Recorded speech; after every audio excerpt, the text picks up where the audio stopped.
Bonjour, bonjour ou bonsoir à tous et bienvenue à nouveau sur cette chaîne YouTube dans le cadre d'une nouvelle vidéo. Aujourd'hui, nous allons donc voir comment insérer de manière automatique la surface d'une pièce quelconque dans le logiciel AutoCAD. Et sans plus tarder, nous allons commencer. Nous rendons dans notre logiciel AutoCAD. Tout d'abord, ce que nous allons faire, c'est paramétrer les unités puisque cela n'est pas fait ici. Nous allons rendre dans cette interface là, nous allons dans utilité de dessin, puis nous allons cliquer sur paramétrage du dessin. Ensuite, dans cette palette, vous pouvez voir unité de dessin. Nous allons modifier. Nous allons travailler en mètres et la précision de deux chiffres après avec une, c'est-à-dire 0,00. Ok, nous allons valider sur OK. Et là, on me propose de remettre les objets à l'échelle puisque c'est déjà dessiné, mais je vais cliquer sur non, ne remettre aucun objet à l'échelle et je vais valider. Ok, nous allons d'abord procéder par une petite illustration. Nous allons prendre notre rectangle ci-contre. Nous cliquons. Comme largeur, nous allons mettre comme longueur, nous allons mettre 4. Nous cliquons sur tabulation et nous mettons la largeur de 3 par exemple. Entrée. Pour ce faire, nous allons prendre un texte que nous allons copier et le mettre dans notre rectangle que nous venons de dessiner. D'accord. Ensuite, nous allons copier à nouveau encore ce texte. Nous allons le mettre ici en bas. Question d'appliquer la surface dessus. Nous allons l'effacer et à l'intérieur nous faisons un clic droit. Nous allons dans insérer un champ. Nous venons dans catégorie de champ. Vous cliquez sur cette flèche là et vous cliquez dans objet.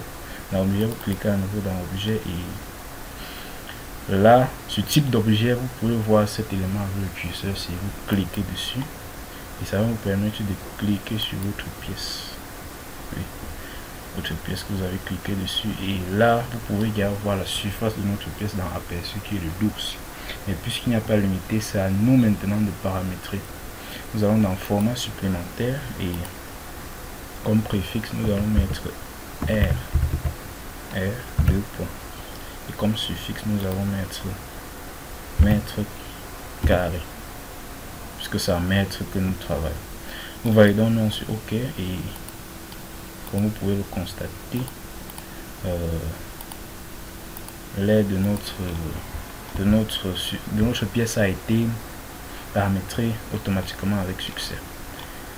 Ensuite, donc, ce n'est pas tout, puisque la surface de notre pièce peut être modifiée. Nous pourrons dessiner une pièce quelconque et après nous modifions ou ajustons. Donc ça peut modifier ou augmenter ou diminuer. Et pour cela, nous allons par exemple augmenter de 2 mètres. Nous retirons de 2 mètres. Et pour appliquer la modification, pour que ça intègre automatiquement les modifications que nous avons faites, nous allons cliquer ici et tapons la commande regen.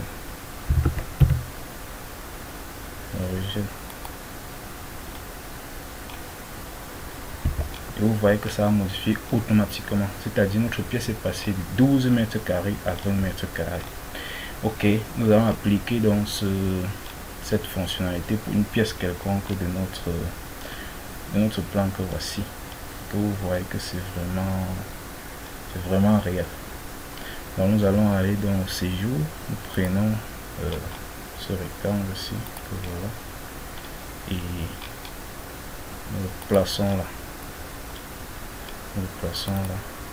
Là où nous allons supprimer cet élément, cette surface là. Nous supprimons ceci et nous venons là nous faisons un clic droit, nous allons dans insérer un champ, nous venons dans objet, puisque c'est déjà cela nous allons déjà faire. Donc nous allons juste cliquer sur cette image qui montre le curseur. Nous cliquons dessus et nous sélectionnons notre carré que nous venons de faire, qui illustre la surface de notre pièce. Nous sélectionnons dessus et en format supplémentaire, nous pouvons modifier.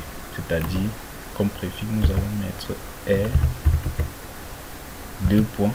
Et dans suffixe, nous allons ajouter comme suffixe mètre carré. Nous validons donc sur OK. Nous validons donc.